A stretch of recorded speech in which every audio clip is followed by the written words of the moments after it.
Sharon, bring us up to speed. What's Ford's strategy and how are they going about this? Yeah, well, Ford over here in China, they're a relative newcomer.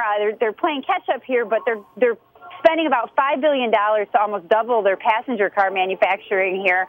They're going to be able to build 1.2 million vehicles when all this is done in about 3 years. Now, Sharon, this is, as you said, they're behind General Motors here and other foreign rivals. But this is analysts say that Ford is actually behind the times in terms of making money in China too. That some analysts say that some of their dealers are actually losing money on the cars they're producing now.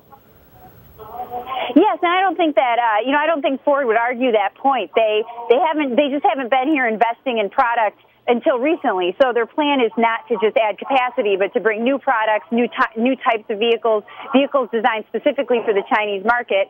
So, so there'll be demand. So there's going to be kind of a slow point here where production's ramping up and the brand's maybe not established, but the goal is to have better offerings and more vehicles that are popular here within the next few years. Well, Sharon, break down for us, how are vehicles that are going to be produced in China distinguish themselves from the vehicles that we're making here in North America? My guess is we're not putting V8 gas guzzlers on the roads of Shanghai.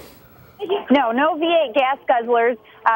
There tends to be a premium, especially in the larger cars, on spacious, kind of luxurious back seats. And at the same time, there's a lot of drivers here that are just getting into the market and looking for cars at the lower end that are cheaper and kind of more bare bones.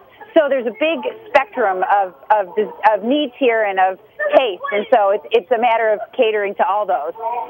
Now, a good year in the United States when it comes to autos is something like 14 million vehicles a year. How big potentially could the Chinese market when it comes to autos be, and obviously why Ford would be in that type of market?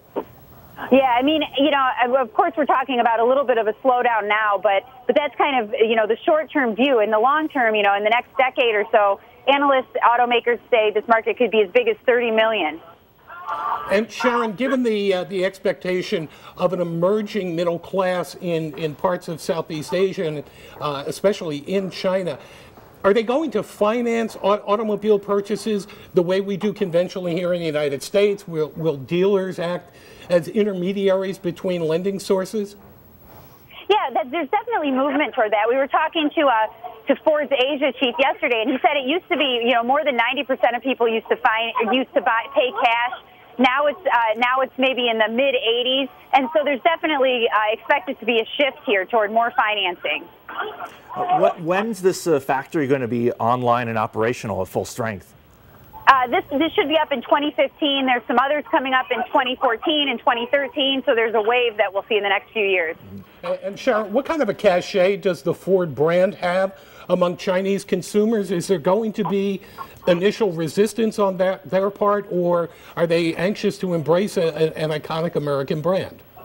Yeah, I mean, American brands have done well here. Ford's presence is small enough that there's probably not strong feelings one way or the other, although the focus that they have here, which is similar to the one we see all over in the U.S., is relatively popular here.